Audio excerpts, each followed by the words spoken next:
Hello everyone, it is Teacher Marianne here from HelloTeacherMarianne.com, and on this channel you'll find videos all about earning an income from home by teaching online, where I'm bringing to you valuable tips, insight, and need-to-know information. This video is all about how to bring classroom management to the online classroom. How do you manage the littles in particular? Well, stay tuned because that's what this is all about. But first, go ahead and hit subscribe and hit the bell to be notified of future videos if you haven't already. Also, if you're interested in my Outschool freebie, go ahead and check out my description box below where you can grab it there. I also have my Outschool referral link if you're interested in becoming a teacher for Outschool. Now, if you're interested in becoming a teacher but you're not sure if you want to dive right in, go ahead and shoot me an email, helloteachermarianne@gmail.com, and I will send you a resource I've put together for those interested in Outschool, but they're not sure if they're ready to dive right in just yet. So let's get to it. How do we manage our littles or any student in the online classroom? There are tons of ways that we can physically get students to re-engage in the lesson in the regular classroom, but obviously it's so much different in the online setting because we don't have that close proximity to the student, and we are really managing a classroom from across a computer screen. So how do we do it? I'm going to talk about like the littles or the smaller age group. I typically teach 4 to 7 age range, but you can absolutely apply these and generalize these across the board to different age groups. The first thing I want to say is always start with a big smile. Greet your students. Let them know that you are so happy to see them. Thank you for coming to class today. I'm so happy to be with you in this class. We're going to have so much fun. We're going to work hard and then we're going to play some games, or just kind of however you want to set it up. But let them know that you're genuinely happy to be there. And I know that that might sound, like, well, obviously, that might sound too obvious, but a lot of these students are a little bit nervous. Maybe this is their first time or they're just getting used to this online platform. And I think it just goes a long way to go ahead and greet them and with a big smile and make them feel comfortable in the very beginning. I always like to greet every student by name as well. And I just don't, I don't just say hello, thank you everyone for coming. I always greet them. If I don't know for sure that the name on the iPad or on the screen on the little square is their name, then, well, number one, I always write a list of names so I know exactly who is coming to my class on a little sticky note on my computer for each time, because I teach like 5 back-to-backs a few days a week. And so for each time slot, I have exactly who is supposed to be in that class. Now, if there is a different name that shows up on their square, then I will ask them for their name. A lot of times the parent will go ahead and rename the student, but it may say like dad's iPad or mom's iPad or something like that. But go ahead and greet everyone by name. This is a good opportunity to go ahead and make sure you have the correct pronunciation of names as well. And then you're going to go into your expectations. I just like to let all of my students come in to class unmuted. Most of my students get there, or at least I have a few in class before I sign on. I like for them to go ahead and be able to talk to each other and say hello. And so, I think it's cool to let them greet each other and just kind of have a little bit of small talk if they arrive a few minutes early. So I let my students come into class unmuted, and then I come in typically, 1 to 3 or 4 minutes ahead of time and greet my students, and I do greet them each by name, let them know how happy I am for them to be there, and then I go right into my expectations. I go ahead and press that mute all as soon as my time says it's class start time. Then I'm going to go ahead and mute all. I uncheck the box that says allow students to unmute themselves, because I want to be in control of when they mute and unmute themselves, or when they unmute themselves. And if I leave that box checked, then they can just press unmute when they want to. But I want to be in control of when they press unmute. And so I just go ahead and press the mute all at the bottom of the participants box. I uncheck the box that says allow students to mute themselves, and then I go ahead and go into my spiel. Okay, everyone is muted. That's so you can all hear me. But if you've been in my class before, you know how it works. I'm going to want to call your name lots of times. So when I call your name, I'm going to press unmute on my screen. And when I press unmute, you might need to press unmute on your screen. You're going to look for the word that starts with UN for unmute. Everyone give me a thumbs up if you understand. Great job, excellent. Okay, the next thing I want you to do is put your big listening ear on. Everybody let me see it. Now, obviously, this is going to look different for littles versus biggers. So if you want the, my expectations are really two. There are two expectations, the mute button and listening to the teacher. Those are the expectations. Now for different activities, I have a different set of instructions. Some of our activities that we play in class are thumbs up, thumbs down games. Some of them I will call on for a verbal response. But before each activity, I will go into, okay, this is a thumbs up, thumbs down game. So I have you all on mute. I want you to get your thumbs ready. Let's warm them up because they're going to have to move fast, you know, or for this game, I'm going to call on you individually. And so be ready, listen for your name. Now here's a tip. When you want to call on those students individually, go ahead and know who you're going to call on next and get them ready. So let's say I'm going to call on Bella first. So I will say, first, I'm going to call on Bella and then Asher. Asher, get ready to unmute. Okay, and so Bella will go ahead and unmute, and then Asher knows he's next. And then when I call on Asher, I'll say, now it's Asher's turn. Hold up this sign to remind you. Next, I'm going to call on Michael. Michael, get ready to unmute. Or I might say, you can go ahead and unmute. It's almost your turn. But I always give them a heads up to let them know that their turn is coming up. That really helps. I think that's helpful if you keep your older students muted. I do find that with the older students, I can most of the time leave them unmuted. The only time I have to really mute for older students is if there are background noise. For instance, if they're taking class at the kitchen table and mom is in there cooking, or you know there's someone else at the table and they're talking, or someone's on the phone, they may not really even notice their noise, but everyone in the background, every other participant in class can really hear all of that noise. And so then I'll mute, and I'll also set that expectation up front too. Now I'm going to try to leave us unmuted. If I do hear some background noise, no problem. I'm just going to go ahead and mute you, and I'll let you know to unmute yourself when I need you to speak up or I need to hear you.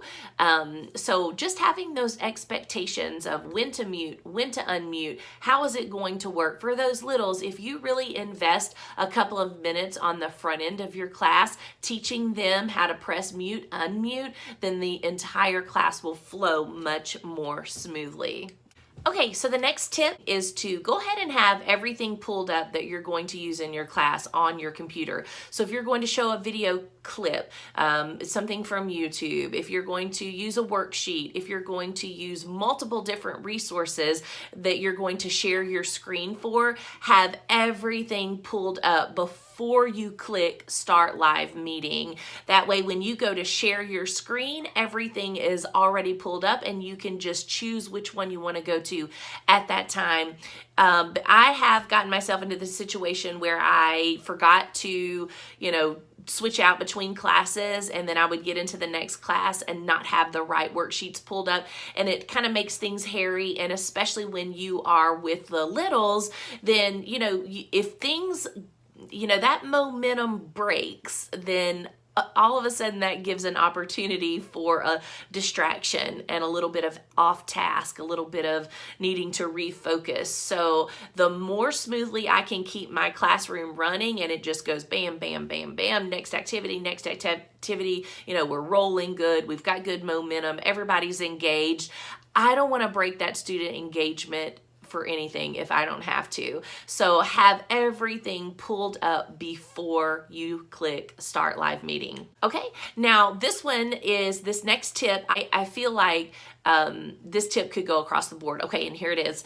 Let students know that you'll spend a couple of minutes after class letting them tell you anything they want to share. So a lot of students will just want to share. They'll just want to talk. They're chatty, and they're excited to talk to you. They're excited to have you as their online teacher. And then you just let them know in the very beginning.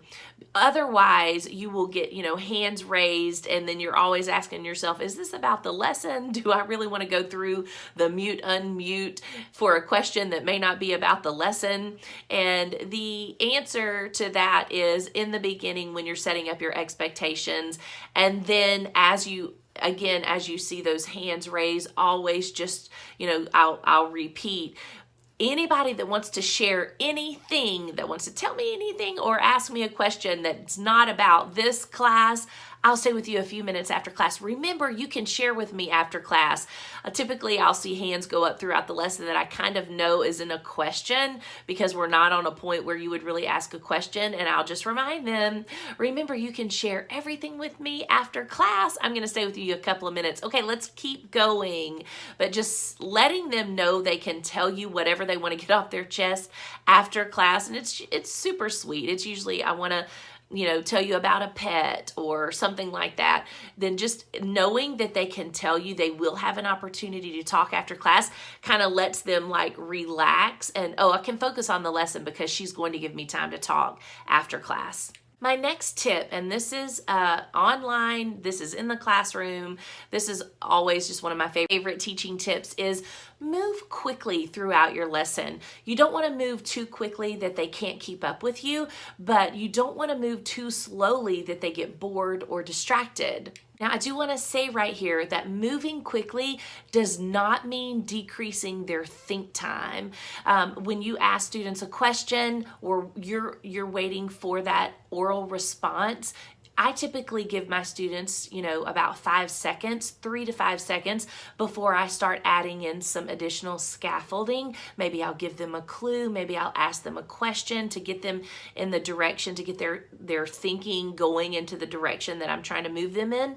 The trick is when you're speeding up, when I say move quickly, that doesn't mean decrease their think time. So we're going to move. We're going to go quickly. We are on it.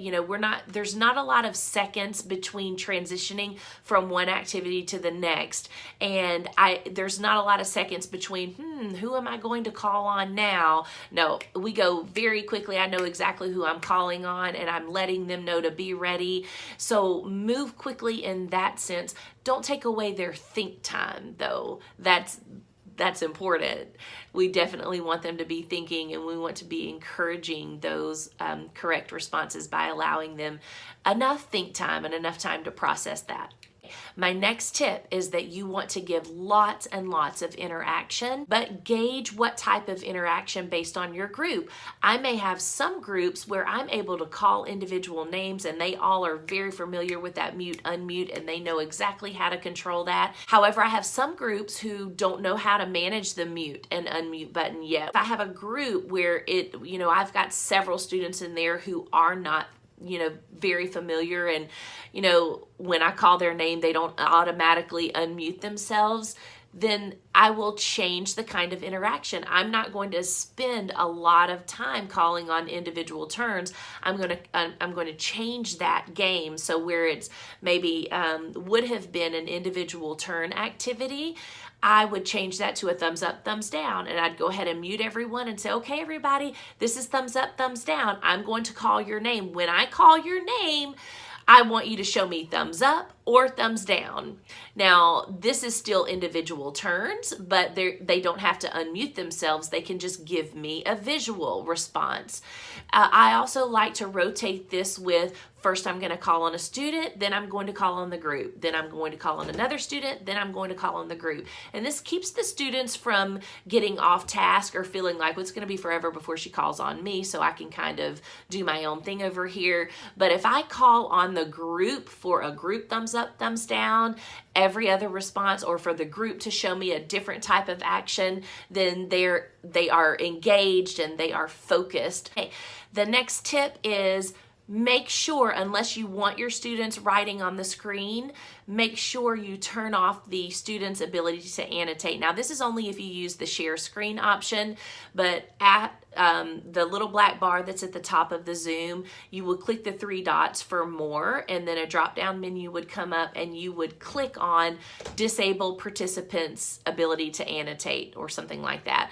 And because if you don't, I always have one student in my group that knows how to write on the screen. So when I'm sharing my whiteboard and we're practicing, I'm showing them how to write the sounds and how to write the letters, and we're doing that practice, I always have one who, like, all of a sudden a big red heart will show up on my screen, or just like a big green blob or something like that will show up, and I know that one of my students knows how to write on my screen. And so I won't even most of the time acknowledge it, or I'll say something like, oh look, I got a pretty heart, wow, and then not even say what I'm doing, but just go ahead and very discreetly disable all participants annotation. I would erase it, again, very discreetly. We keep going. I don't want students to get off focus, but disable that participants annotation if you don't want drawings to start appearing as you're explaining how to write a letter. Okay, next to last tip, always have your materials that you need students to have printed off for class. Like if you've got a worksheet that you need printed off for class, always have those materials uploaded in the classroom ahead of time, well ahead of time. Make sure that the parents have access to those materials before class, but make sure you have a backup plan, and this is the big tip. Some of your students are not going to have those materials printed off, or a lot of families don't have printers at home, just whatever the case may be. For 1,000 different reasons, they may not have the materials printed. So in that case, no problem, just have a backup plan. So for instance, for my worksheet, I always say you can use any sheet of paper. You don't have to have this worksheet, or you can even write in the air with me. That's fine too. So always have an option that where all of the students will be able to participate, and so you don't have a few students there, kind of just twiddling their thumbs while the other students in the class are filling out the worksheet, or they're completing the worksheet in class. Okay, and finally, praise students often, no matter what age. Praise them often. Let them know what they are doing well. I love the way Susan is giving me a thumbs up so quickly. Thank you, Susan, for having your thumb ready. Or, I love the way Johnny is listening big and finding all the words with at. Excellent job. Whatever they are doing well, praise them for that. And then just praise them individually, and then as a group very often. Make sure that you have praised every person in your group individually at least once in the course of your class, and then always end class on a fun note. I always like to bring my pet, and I let all my learners say hello to my pet before we go. That's just kind of a fun thing that started accidentally, and it's just caught on, and so everyone gets to say hello to my pet, whether it's you teach them a fun handshake at the end, or you tell them a funny joke, or whatever it is. Always end class on a fun note. All right, guys, I hope these tips are helpful. Remember, you can do it. It might change your life, and I'm your biggest cheerleader. Thanks for watching. Bye-bye.